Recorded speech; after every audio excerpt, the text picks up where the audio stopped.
नमस्कार, vision IAS के news today के इस अंक में आप सभी का स्वागत है। इस अंक में हम आपके लिए लेकर आए हैं यूपीएससी परीक्षा की दृष्टि से महत्वपूर्ण कुछ अहम खबरें। इस अंक के साथ मैं हूं दिव्या सिंह।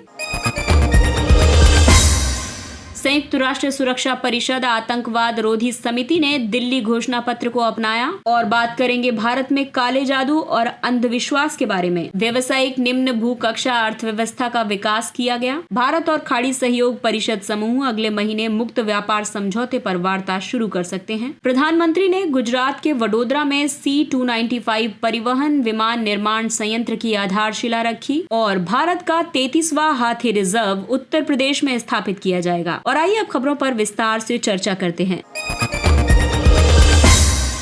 तो आइए सबसे पहले बात करते हैं इस अंक की पहली खबर के बारे में। संयुक्त राष्ट्र सुरक्षा परिषद आतंकवाद रोधी समिति ने दिल्ली घोषणा पत्र अपनाया है। UNSC-CTC की विशेष बैठक भारत में आयोजित हुई थी। ये बैठक दिल्ली घोषणा पत्र को अपनाने के साथ ही समाप्त हुई। घोषणा पत्र में कई मांगे की गई हैं, जैसे कि डिजिटल आतंकवाद के खतरे से निपटने के लिए गैर बाध्यकारी मार्गदर्शक सिद्धांतों का नया सेट जारी किया जाए, आतंकवादियों द्वारा सूचना और संचार प्रौद्योगिकी के दुरुपयोग को रोका जाए, इसके अलावा आतंकवादी उद्देश्यों के लिए प्रौद्योगिकियों के दुरुपयोग को रोका जाए और ऐसा करते समय मानवाधिकारों और मौलिक स्वतंत्रता का सम्मान किया जाना चाहिए और महिला संगठनों, निजी क्षेत्र की संस्थाओं आदि सहित नागरिक समाज के साथ संपर्क को बढ़ाया जाए। और आइए अब आपको बताते हैं आतंकवाद रोधी समिति के बारे में। CTC की स्थापना संयुक्त राष्ट्र सुरक्षा परिषद के संकल्प 1373 के माध्यम से की गई थी। इसे संयुक्त राज्य अमेरिका में 11 सितंबर 2001 में हुए आतंकवादी हमलों के बाद स्थापित किया गया था। इस समिति में UNSC के सभी 15 सदस्य शामिल हैं। इस कार्यदेश में स्थानीय से अंतर्राष्ट्रीय हर स्तरों पर देशों की कानूनी और संस्थागत आतंकवाद रोधी क्षमताओं में वृद्धि के लिए उठाए गए कदमों के कार्यान्वयन की निगरानी का कार्य सौंपा गया है और इन कदमों में शामिल है आतंकवाद के वित्त पोषण को अपराध घोषित करना, आतंकवादियों को सुरक्षित शरण देने की प्रवृत्ति को हतोत्साहित करना, आतंकवादी समूहों के लिए सभी तरह की वित्तीय सहायता को रोकना।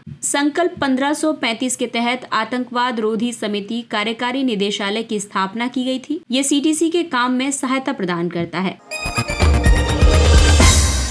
अगला टॉपिक भारतीय समाज से संबंधित है। इस अंक में हम बात करेंगे भारत में काला जादू और अंधविश्वास के बारे में। हाल ही में केरल में अनुष्ठानिक मानव बलि के तहत 2 महिलाओं की हत्या कर दी गई थी। राष्ट्रीय अपराध रिकॉर्ड ब्यूरो की वर्ष 2021 की रिपोर्ट में मानव बलि से 6 लोगों की हत्या का उल्लेख किया गया था। इसके अलावा जादू टोने से 68 लोगों की हत्याएं दर्ज की गई थी। दरअसल अंधविश्वास एक तरह की मान्यता या फिर व्यवहार करने का तरीका है। ये किसी अज्ञात भय और जादू या भाग्य में विश्वास पर आधारित है। और वहीं काला जादू एक प्रकार का जादू है। इसके तहत बुरी शक्तियों का उपयोग किसी अन्य व्यक्ति की मदद करने या उसे नुकसान पहुंचाने के लिए किया जाता है। इन अंधविश्वासों के कई कारण हैं, जैसे कि सांस्कृतिक मान्यताएं या फिर धार्मिक मान्यताएं, अवैज्ञानिक और तर्कहीन प्रथाएं जैसे कि झाड़ फूक से इलाज, नीम हकीमी और चिकित्सा प्रक्रियाओं के बारे में गलत जानकारी भी जिम्मेदार हैं। वहीं पितृसत्तात्मक प्रथाएं, महिलाओं को भूमि और संपत्ति से वंचित करने के प्रयास आदि अन्य कारण हैं। इसके अलावा महिलाओं द्वारा शारीरिक संबंधों से मना करने पर उनके विरुद्ध भी जादू टोने आदि का प्रयोग किया जाता है। अंधविश्वास से निपटने के लिए कई सुझाव दिए गए हैं, जैसे कि ऐसे सभी मामलों पर त्वरित सुनवाई के लिए विशेष अदालतों की स्थापना की जानी चाहिए। पुलिस प्रशासन की त्वरित कार्रवाई के माध्यम से हिंसा को रोकने का प्रयास करना चाहिए। सूचना अभियानों के माध्यम से जनता के बीच जागरूकता बढ़ाने के लिए सार्थक सुधारों की जरूरत है और इस तरह की कुप्रथाओं से जुड़े मिथकों को दूर करने के लिए समुदाय के प्रमुखों या धार्मिक नेताओं की मदद ली जानी चाहिए। भारत में अंधविश्वासों से निपटने के लिए कानूनी ढांचा बनाया गया है। वर्तमान में अंधविश्वास, काला जादू या मानव बलि से निपटने के लिए राष्ट्रीय स्तर पर कोई कानून मौजूद नहीं है। हालांकि राज्य स्तर पर कानून बनाए गए हैं, जैसे कि बिहार का डायन प्रथा प्रतिषेध अधिनियम। इसके अलावा भारतीय दंड संहिता की कुछ धाराएं ऐसी घटनाओं को दंडित करने का प्रावधान करती हैं और ये धाराएं हैं धारा 302 हत्या के लिए दंड, ये मानव बलि का भी संज्ञान लेती है। इसके अलावा धारा 295A जिसके अंतर्गत जानबूझकर और दुर्भावना से किए गए ऐसे कार्यों को दंडित या निषिद्ध किया गया है, जिनका उद्देश्य किसी वर्ग के धर्म या धार्मिक मान्यताओं का अपमान करके उसकी धार्मिक भावनाओं को हानि पहुंचाना है। इसके अलावा औषधि और चमत्कारिक उपचार अधिनियम 1954 के प्रावधानों का उद्देश्य अंधविश्वास संबंधी गतिविधियों के हानि पहुंचाने वाले प्रभाव से निपटना है।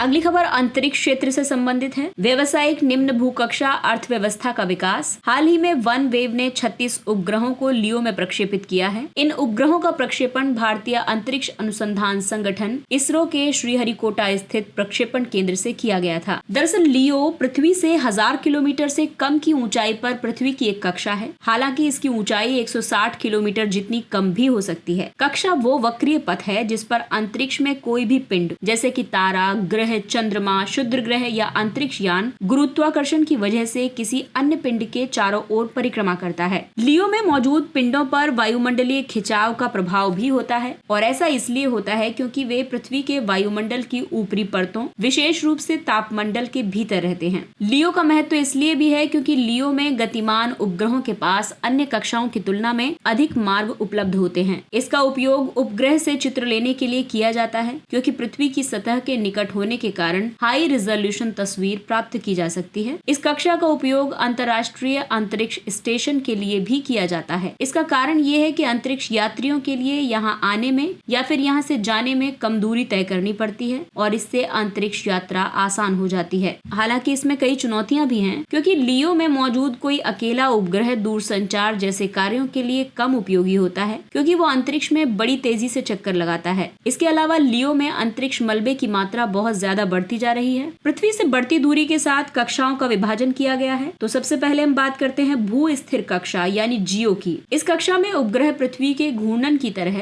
भूमध्य रेखा के ऊपर पश्चिम से पूर्व की ओर पृथ्वी का चक्कर लगाते हैं। ये उपग्रह ठीक पृथ्वी की समान गति से ही परिक्रमा करते हैं। इससे जियो में उपग्रह एक निश्चित स्थिति में स्थिर प्रतीत होते हैं। ये पृथ्वी से 35,786 किलोमीटर की ऊंचाई पर स्थित है। दूसरा है मध्यम भू कक्षा। इसमें लियो और जियो के बीच कक्षाओं की एक विस्तृत श्रृंखला शामिल है। इसे आमतौर पर नेविगेशन उपग्रहों द्वारा उपयोग किया जाता है। इसके अलावा अन्य कक्षा है ध्रुवीय कक्षा और सूर्य तुल्यकालिक कक्षा। इसके तहत उपग्रह पृथ्वी के ध्रुवों के ऊपर से गुजरते हुए पश्चिम से पूर्व की बजाय उत्तर से दक्षिण की ओर परिक्रमा करते हैं। और अंतिम कक्षा है स्थानांतरण कक्षा। ये एक विशेष प्रकार की कक्षा है। इसका उपयोग उपग्रहों को एक कक्षा से दूसरी कक्षा में पहुंचाने के लिए किया जाता है।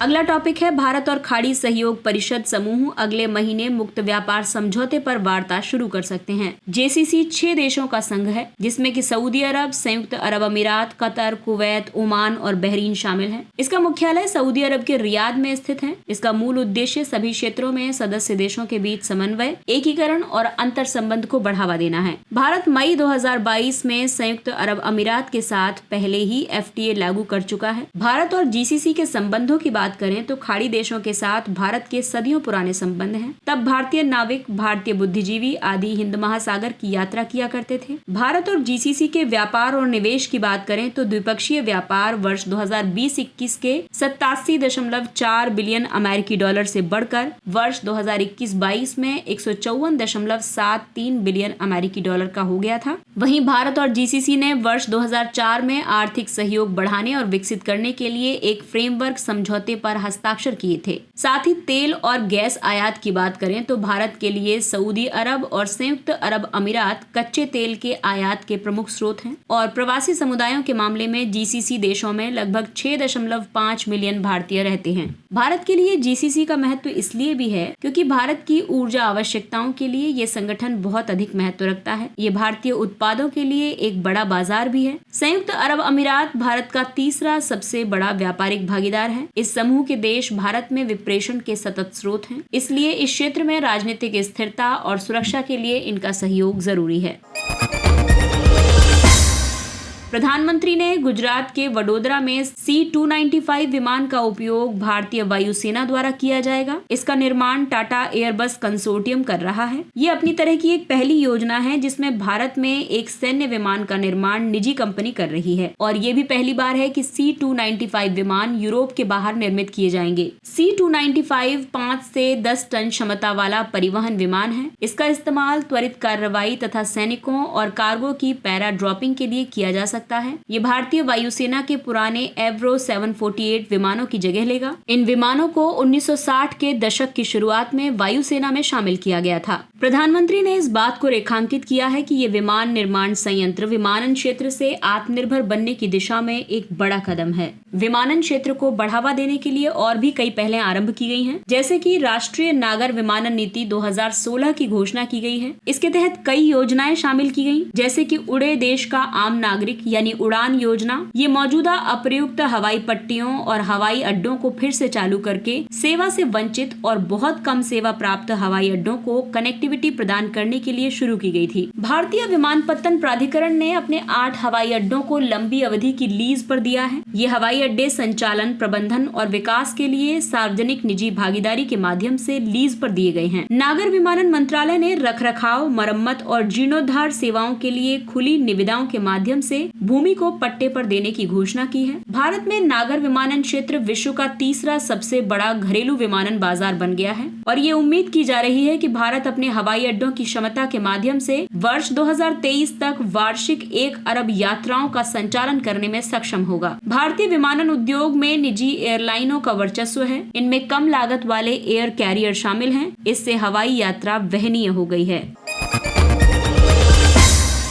और अगली खबर है उत्तर प्रदेश से संबंधित। भारत का 33वां हाथी रिजर्व उत्तर प्रदेश में स्थापित किया जाएगा। पर्यावरण, वन और जलवायु परिवर्तन मंत्रालय ने उत्तर प्रदेश के दुधवा पीलीभीत क्षेत्र में तराई हाथी रिजर्व को मंजूरी प्रदान की है। ये रिजर्व 3000 वर्ग किलोमीटर क्षेत्र में विस्तारित होगा। इस क्षेत्र में और भी कई रिजर्व शामिल हैं, जैसे कि Dudhwa tiger reserve, Pilibhit tiger reserve, Kishanpur वन्यजीव अभ्यारण्य और कतर्निया घाट वन्यजीव अभ्यारण्य के वन क्षेत्र शामिल हैं। आपको बता दें कि तराई हाथी रिजर्व में 4 वन्य प्रजातियां हैं: बाघ, एशियाई हाथी, दलदली हिरण और एक सींग वाला गेंडा। इन चारों को इस रिजर्व में संरक्षण प्रदान किया जाएगा। सरकार ने इस हाथी रिजर्व को एक प्रशासनिक श्रेणी के रूप में घोषित किया है। इसके तहत हाथियों और उनके आवागमन वाले विशाल भूभागों का सीमांकन किया जाता है। ये केंद्र प्रायोजित योजना प्रोजेक्ट एलिफेंट के तहत अधिसूचित है। हाल ही में अधिसूचित किए गए 2 हाथी रिजर्व में छत्तीसगढ़ का लेमरू और तमिलनाडु का अगस्त्यमलाई है। देश के सभी 33 हाथी रिजर्व लगभग 80,000 वर्ग किलोमीटर के कुल क्षेत्रफल को कवर करते हैं। आपको बता दें कि तमिलनाडु और असम में सबसे ज्यादा हाथी रिजर्व हैं। इन दोनों राज्यों में 5-5 हाथी रिजर्व हैं और इसके बाद केरल में 4 और ओडिशा में 3 हाथी रिजर्व हैं। दरअसल हाथियों के समक्ष कई खतरे मौजूद हैं। सबसे पहला खतरा मानव और हाथी संघर्ष का है। पर्यावास की हानि और पर्यावासों का बिखरा हुआ होना इनके लिए समस्या है। साथ ही हाथी दांत के लिए हाथियों का अवैध शिकार किया जाता है। इसके अलावा कम आबादी और अलगाव की वजह से आनुवंशिक व्यवहार्यता की भी क्षति हुई है। भारतीय हाथी एलिफस मैक्सिमस को भारत के राष्ट्रीय विरासत पशु के रूप में मान्यता प्राप्त है। आपको बता दें कि हाथी को भारतीय वन्यजीव संरक्षण अधिनियम 1972 की अनुसूची 1 में सूचीबद्ध किया गया है। ये साइट्स के परिशिष्ट 1 में भी शामिल है। आपको बता दें कि IUCN में इसकी स्थिति एंडेंजर्ड है। वर्ष 2017 में की गई अंतिम गणना के मुताबिक भारत में हाथियों की कुल संख्या 29,964 है। कर्नाटक में हाथियों की संख्या सबसे ज्यादा है और इसके बाद असम और केरल का स्थान है और इसीलिए सरकार ने हाथियों की सुरक्षा के लिए कई पहलें आरंभ की हैं, जैसे प्रोजेक्ट एलिफेंट। इस कार्यक्रम के तहत सरकार हाथियों की सुरक्षा के लिए राज्यों को तकनीकी और वित्तीय सहायता प्रदान करती है। हाथियों की अवैध हत्या की निगरानी कार्यक्रम को संचालित किया जा रहा है। इसके तहत अंतर्राष्ट्रीय सहयोग के माध्यम से एशिया और अफ्रीका में हाथियों का संरक्षण किया जा रहा है।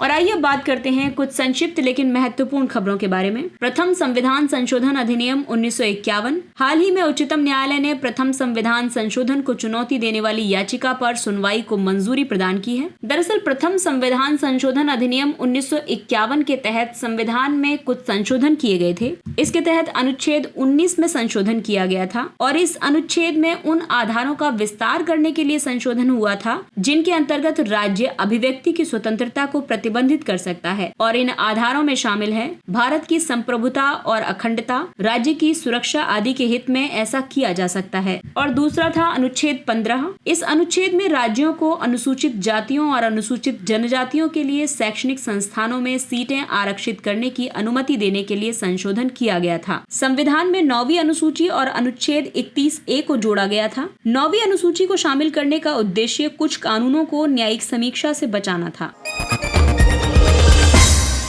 अगला टॉपिक है काला नमक चावल। भारतीय कृषि अनुसंधान संस्थान ने काला नमक चावल की 2 बौनी किस्मों को सफलतापूर्वक विकसित किया है। इनका नाम है पूसा नरेंद्र काला नमक 1638 और पूसा नरेंद्र काला नमक 1652। ये किस्में लॉजिंग की समस्या का समाधान करती हैं। लॉजिंग का मतलब है खेत में ज्यादा जल भराव और तेज हवा की वजह से तने के टूटने से फसल का झुक जाना या फिर गिर जाना। काला नमक चावल को बुद्ध चावल के रूप में भी जाना जाता है। काला नमक एक सुगंधित, एक असामान्य काले भूसी के साथ बेहतरीन और छोटे दाने वाले चावलों में से एक है। ये आयरन और जिंक जैसे सूक्ष्म पोषक तत्वों से भरपूर है। चावल की ये किस्म अल्जाइमर को रोकने में भी मदद कर सकती है। वर्ष 2013 में इसे जीआई टैग प्रदान किया गया है।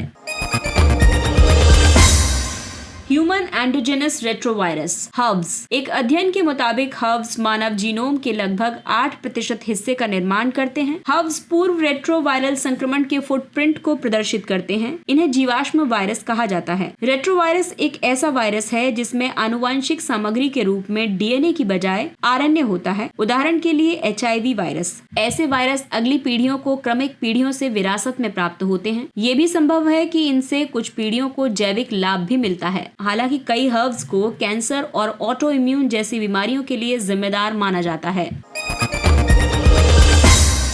डाइनोकोकस रेडियोड्यूरोन्स। शोधकर्ताओं के मुताबिक डाइनोकोकस रेडियोड्यूरोन्स सूक्ष्मजीव मंगल ग्रह की सतह के नीचे 280 मिलियन वर्षों तक जीवित रह सकता है। डाइनोकोकस रेडियोड्यूरोन्स की बात करें तो इसे कॉनन द बैक्टीरियम के नाम से भी जाना जाता है। ये दुनिया के सबसे शक्तिशाली सूक्ष्म जीवों में से एक है। ये ऐसे किसी भी विकिरण में जीवित रह सकता है जो किसी भी अन्य रूप में जीवन को समाप्त करने के लिए पर्याप्त है। इसमें अत्यधिक शुष्कता, पराबैंगनी प्रकाश, अम्लीय परिस्थितियों आदि का सामना करने की क्षमता है। इसे एक बाध्य वायुजीवी केमो ऑर्गेनो हेट्रोट्रॉफ के रूप में जाना जाता है। इसका मतलब है कि ये कार्बनिक पदार्थों वाले यौगिकों से अपनी ऊर्जा प्राप्त करने के लिए ऑक्सीजन का उपयोग करता है।